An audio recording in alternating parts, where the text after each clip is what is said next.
I gotta imagine they're gonna do something that involves more offline events next year, because it's so clear that the product of an offline event does so much more to generate buzz and advertise the game than these online tournaments, even though they're almost free to run the online tournaments. I mean, the World Warrior is free for Capcom. They don't have to do anything.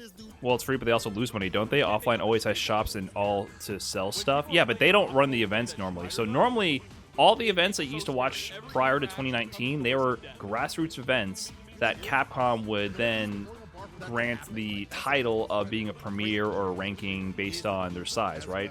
So they tapped into the existing grassroots events. So they didn't run the events, but they would provide money for prizing, and I think the production team for the Capcom Pro Tour pay the commentators, right? So they were more on the production side of things, but they didn't actually run the events themselves. So that's what they tapped into, an existing infrastructure of tournaments to make things happen. But that still costs money, production teams and commentator pay, and money for the tournaments. I think they also gave them some money to help run the events. So it cost money. But now the offline events that we had, there was Evo, and then there was this nameless event, CPT Singapore and CPT France, right? Which was completely Capcom operated, not tapping into an existing tournament, an event strictly for Street Fighter, ran by Capcom. So then they had to get a venue for all that. They own that event top to bottom. So it's not like they made money from the events themselves. They don't run the events, right? They're not the one renting out stalls to vendors and all that. They're not the ones that were charging admission fees to pay for the venue costs. They weren't doing any of that. And most TOs, it was very tough for these big events to happen for them to actually make a profit. So it's not like it was a big money-making business. A lot of events lose money. But now they have to take on that burden to run their own events because they're not trying to tap into existing events, which is kind of weird. Like, for example, UFA has been in the CPT circuit, I'm pretty sure, previously, and I think was going to be a premiere in 2020 before COVID happened. And UFA was like a week or two after the CPT France event, like 2 weeks after the CPT France event. And UFA had like 500 something entrants, not even CPT related, and it was always a very big tournament. And instead of just making UFA an official CPT qualifier, they ran their own events, which was, prevented a lot of top players from traveling to UFA because they were just in France 2 weeks earlier, which is very strange to me. So if the point of the events is to the Capcom clearly just wants the tour to be successful to help advertise the game and sell DLC and copies of the game. So they need to get a big audience. So running these online events is much cheaper because they have a production studio and they just have the commentators local there and they drive out, and it's much cheaper for them to run. But at the same time, what's the return on that? You get way less viewership for these online tournaments. The CPT premieres online, depending on the region, get very little viewership. I think the CPT Japan one will get a lot of viewership. The CPT East will get a lot of viewership. CPT West got a lot of viewership because of Snake Eyes, and it was also earlier on in Street Fighter 6's release. You're totally missing out on the hype, and it was clear that the offline events they did, those were the ones that had the best viewership.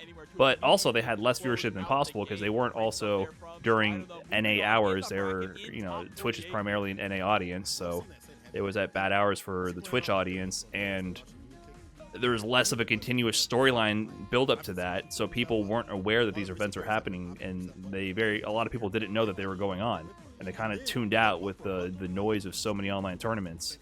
So a consistent tour meant that you just tuned into Capcom Fighters week after week, and there was premium gourmet offline hype events going on consistently in one spot, and you didn't have to really be scouring the CPT schedule and understanding which events to pay attention to and understanding the format. You could just tune into Capcom Fighters and you knew if there's a lot of viewers on Capcom Fighters, there's a sick event happening, and I can just tune in. It's too complex now. Most World Warriors are soulless events. The problem is the World Warriors are ran by the local TOs, and that's not true. I do not think that they have to be soulless events. I think that's the fault because the World Warriors are entirely handled by the local TOs. So some handled it better than others, right? Like, did you guys see this? This is a World Warrior event, and they did Spain-Portugal, and they did their World Warrior regional final offline. And here we have Vega Patch, who is one round away. Both it's final set, grand finals reset. They're both 2-2, final round. Vega Patch went to Capcom Cup representing Spain through the World Warrior program in 2022 and ended up getting 7th at Capcom Cup, eliminating Kawano, the EVO champion that year. And, he finished 7th in the final Capcom Cup for Street Fighter V. And he's historically been the player from Spain. But listen to this.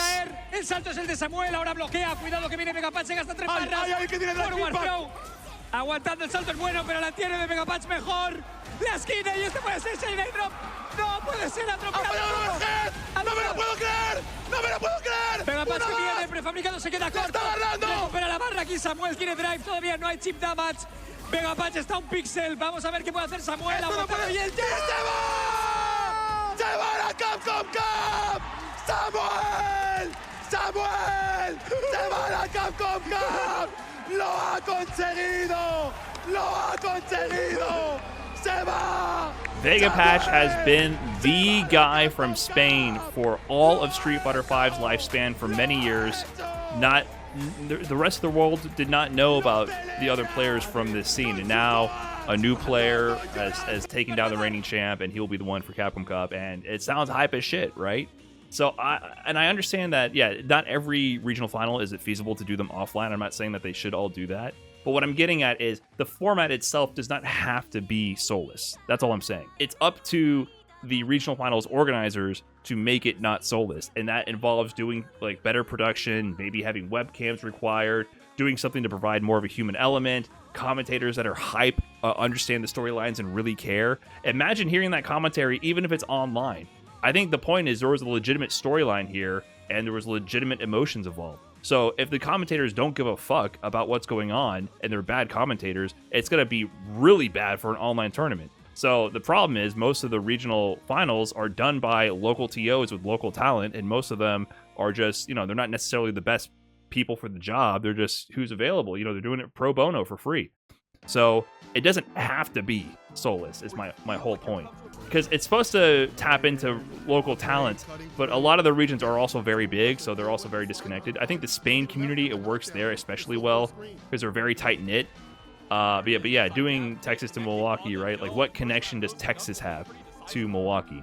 They're different regions. Even though you say Midwest, Texas is not going to feel any connection for someone from Milwaukee or the actual North Midwest qualifying for Capcom Cup. Meanwhile, if you have a tournament for the best in Texas, they might care that their favorite gets upset, and there's a big story behind that, right? So it varies is what I'm getting at. It doesn't have to be whack. It can be hype. If the commentators actually care about what's going on, it'll be interesting and engaging, and the audience will respond to that. So that's a tough part to find that. And I think a huge problem I have with a lot of the World Warriors is they don't create a narrative, and the narratives are there. And so like when I do review pieces on these regions and the World Warriors, like I did yesterday with the World Warrior for US East, I try to create a narrative. You have to make a narrative. You have to create a story about what's going on. And you know, most commentators aren't doing that. It's just the fact of the matter. They don't know the results between the players. They don't know the struggles of their matchups and their history versus each other. Like, they don't know the relationship between the players in the region. And you can find that is there. After 5 tournaments into the regional finals, there is some kind of history going on. So that, I think, is incredibly important to making the regional finals feel monumentous, feel as big as they are, because these are spots in the Capcom Cup for a $2 million tournament. It's a big deal. It's a very big deal. Each one of these regional finals is a very, very big deal. And it's tough doing that online. It is definitely harder doing it online to make it engaging. But I think it can be done. The average viewer has no idea why they need it to care if you don't set the stakes in the story. Yeah. That's why offline is easy, because when you see the crowd getting hyped in the energy of that, it infects you. It's easy.